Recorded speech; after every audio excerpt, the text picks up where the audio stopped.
Dans l'actualité de ce lundi 22 septembre, en passant, l'automne est arrivé hier. Oui, l'été est déjà passé et là, c'est l'automne. Puis après ça, oui, les plaisirs d'hiver. On va commencer par l'automne. Cette magnifique température qu'on a depuis plusieurs jours, ça oblige Montmagny à appeler à la prudence pour éviter une pénurie d'eau. En effet, la ville de Montmagny a lancé vendredi un appel pressant à sa population afin de réduire sa consommation d'eau potable. Ça fait au moins 2 semaines qu'on n'a pas eu de pluie, au moins, si ma mémoire est bonne, là. Et si ce n'est pas plus, mais on est tous contents. Là. Il fait beau. Là, c'était peut-être un petit peu plus frais en fin de semaine, puis hier, c'était quand même venteux, mais il fait soleil, c'est ça qui est important. Mais là, pendant ce temps-là, on n'a pas de pluie. On annonce de la pluie là, en fin de journée aujourd'hui. Demain également, je pense que mercredi aussi. En tout cas, ça va être une semaine peut-être un peu plus pluvieuse, mais on en a besoin. J'écoutais hier des reportages sur Radio-Canada en soirée là, qui mentionnaient là, que les agriculteurs sont en pénurie d'eau. Et on voyait là, justement leur alimentation, parce qu'il y en a qui se sont organisés pour avoir leur propre source d'alimentation là, pour leur champ ou leur jardin. Et même la source d'alimentation qu'ils ont est à sec. Alors, c'est vraiment là nécessaire qu'on ait de la pluie et c'est à espérer là, au cours des prochains jours. Donc, chaque geste compte, rappelle la municipalité. Si aucune pluie significative ne survient, mais il semblerait là, qu'on ait quand même de bonnes précipitations au cours des prochains jours, un avis de pénurie d'eau pourrait être déclenché et le début c'est ça quand on veut dire tout en même temps, le débit du réseau d'alimentation serait réduit. Donc, même la ville aussi donne exemple là, par différents moyens pour éviter cette pénurie d'eau et justement de s'assurer que l'on puisse avoir cette source très importante, source naturelle. Le sanctuaire de l'eau Lupo, qui vient de réaliser la plus grande campagne de sociofinancement jamais menée dans la MRC, vous avez sûrement regardé l'entrevue avec Luigi.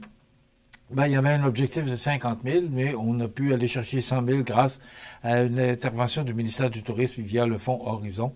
Donc, pour un total de 100 000 maintenant, avec un système là, où on peut dormir avec les loups. Il l'a bien expliqué qu'il y a une fenêtre, là. Mais quand même, beaucoup de gens ont profité. Là. C'est 8 500 visiteurs là, depuis quelques mois. C'est quand même beaucoup de monde. Et des gens qui viennent de l'extérieur, des gens qui, minimum, là, doivent faire 3h30 à 4 heures de route pour venir voir le sanctuaire des loups. Alors, il y a beaucoup de gens, là, puis la France, la Belgique, les deux pays déjà. Luigi nous mentionnait durant l'entrevue qu'il y a 2 autobus de réservés déjà pour 2026. Donc, bravo Luigi Morabito pour cette belle initiative à Sainte-Apolline-de-Paton. Rousseau Métal, qui vient d'ajouter une nouvelle reconnaissance prestigieuse à sa collection, c'est le Grand Prix du Design 2025 pour son poste de travail ajustable en hauteur, l'Elevatech, qu'on va vous montrer, Jean. Est-ce qu'on peut le montrer, justement? Voilà. C'est la médaille d'argent au Grand Prix du Design 2025, ce qu'on a décroché. Une distinction qui confirme encore une fois le rayonnement international du savoir-faire québécois. L'Elevatech avait déjà attiré l'attention plus tôt cette année lors de son changement à Chicago, à l'exposition industrielle ProMat. Puis on a eu aussi d'autres distinctions aux European Product Design Awards et aux International Design Awards. Donc, avec ces 3 prix en moins d'1 an, l'Elevatech s'impose comme une référence mondiale en matière de postes de travail innovants. Bravo à Rousseau Métal et son équipe là, pour cette belle innovation. À Montmagny, la lutte contre la grille du frein prend une tournure innovante. En effet, au cours des prochaines semaines, les freins logeant le boulevard Taché-Ouest devront être abattus. Victime de cet insecte envahissant qui s'attaque exclusivement à cette essence et entraîne inévitablement sa mort. Mais on va prendre ces arbres qu'on doit abattre. C'est pas par gaieté de cœur qu'on le fait, là. Mais ce qu'on dit, c'est qu'on va les remplacer par d'autres arbres. Mais on va prendre ces arbres et l'ébéniste Samuel Saint-Pierre va transformer en meubles et en produits de toutes sortes, là, ces arbres. Donc, on revalorise ce que l'on doit couper là, à cause de cette bébite, la grille, un petit peu la grille du frein. Voilà, que je ne connaissais pas, que j'ai appris en même temps que vous lors de ce communiqué de presse. Chaque année, Montmagny investit près de 40 000 $ dans l'achat d'arbres, arbustes et plants variés. Cette diversification des essences plantées vise à réduire les risques liés à d'éventuelles nouvelles maladies ou autres insectes envahissants, tout en renforçant la résilience de la canopée urbaine. Aujourd'hui, lundi 22 septembre, la ville de Montmagny, selon notre ami Jean Carbonneau, subira plusieurs entraves routières liées à des travaux municipaux dans différents secteurs. Parmi celles-ci, une entrave complète sur la rue Saint-Pierre, à l'angle de la rue Saint-Ignace, pour un raccordement au réseau d'aqueduc qui devrait durer 3 jours. Également, une fermeture complète de l'avenue Sainte-Brigitte Sud aura lieu entre les rues Bernatchez et Michon, prévue à compter de 7 heures, et depuis 7 heures ce matin, et ce pour la journée. De plus, une entrave partielle sera en place sur le boulevard Taché-Est pour les numéros civiques de 456 à 460 le mardi 23, donc demain. Ces travaux visent l'amélioration du réseau d'aqueduc ou d'égouts, multipliant les perturbations locales dans Montmagny. Parallèlement, à Québec, une manifestation de camionneurs est programmée ou était programmée là, ce matin de 5h à 9h, incluant des ralentissements prévus sur le pont Pierre-Laporte. Les manifestants entendent ralentir la circulation, ou voulaient le ralentir, ça s'est fait là, tôt ce matin, voulaient ralentir la circulation aux heures de pointe afin de faire valoir leurs revendications, notamment le rétablissement des contrôleurs routiers interdits de patrouille il y a quelques mois. De plus, dans le cadre des travaux en cours, le ministère des Transports du Québec prévoit que seule une voie devait être ouverte en direction nord sur le pont Pierre-Laporte pendant certaines nuits entre 21h et 5h, ce qui pourrait accentuer les embouteillages matinaux. Donc, c'est ça, c'est les camionneurs, là, c'est une manifestation parce que les contrôleurs routiers ne sont plus sur la route. Et aussi, ben, ce qu'on dit, et on disait dans le Journal de Québec là, par rapport à des transporteurs, des chauffeurs qui n'auraient, je le dis au conditionnel, n'auraient pas le cours nécessaire. En tout cas, cette manifestation, c'était dans le Journal de Québec de ce matin. Bon, quoi de plus réjouissant? Les pommes toujours populaires sur l'île d'Orléans.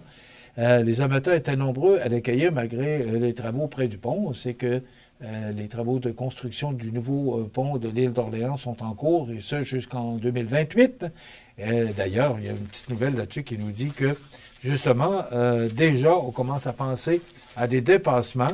Je cite, là, c'est sous la plume de Gabriel Côté ce matin, la facture pour la conception et la construction du nouveau pont de l'île d'Orléans vient discrètement d'augmenter de 25 millions, pas 25 piastres, 25 millions de dollars.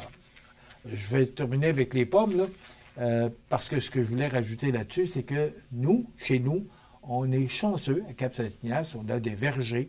Il y a plus près de, il me semble que c'est 8 pomiculteurs là, qui sont là sur le chemin Bellevue, entre autres, là, mais Cap-Saint-Ignace, je ne citerai pas d'endroit précis, mais vous savez qu'on a de bonnes pommes, de bons pomiculteurs à Cap-Saint-Ignace. Je ne vous dis pas de pas aller d'Orléans, ça vous appartient, mais on est quand même choyé avec nos pomiculteurs de la région à Cap-Saint-Ignace. Donc, vous pouvez aller cueillir vous-même vos pommes chez nos pomiculteurs de Cap-Saint-Ignace. Alors, je reviens sur le pont de l'île d'Orléans.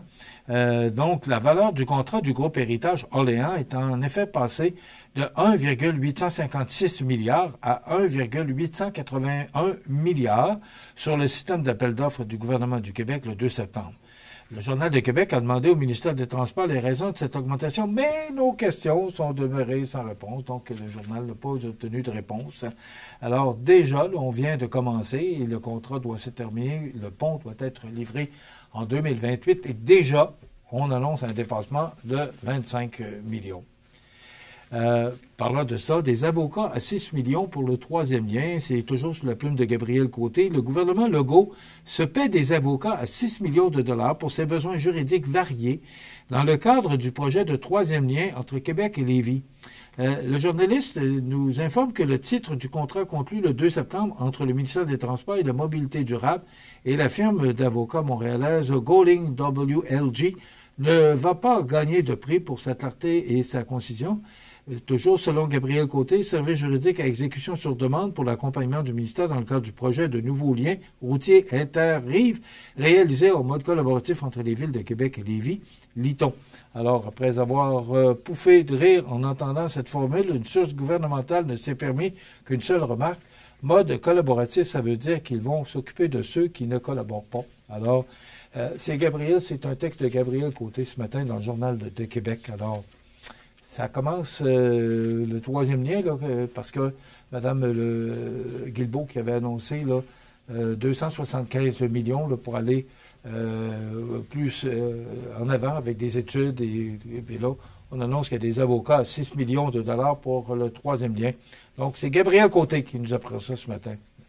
La continuité pour succéder à M. Lehoulier, ben, c'est la chef de Lévis Force 10 qui a lancé sa campagne vendredi. Donc, c'était vraiment le vendredi, le 22 septembre, le 19 septembre, pardon, dernier.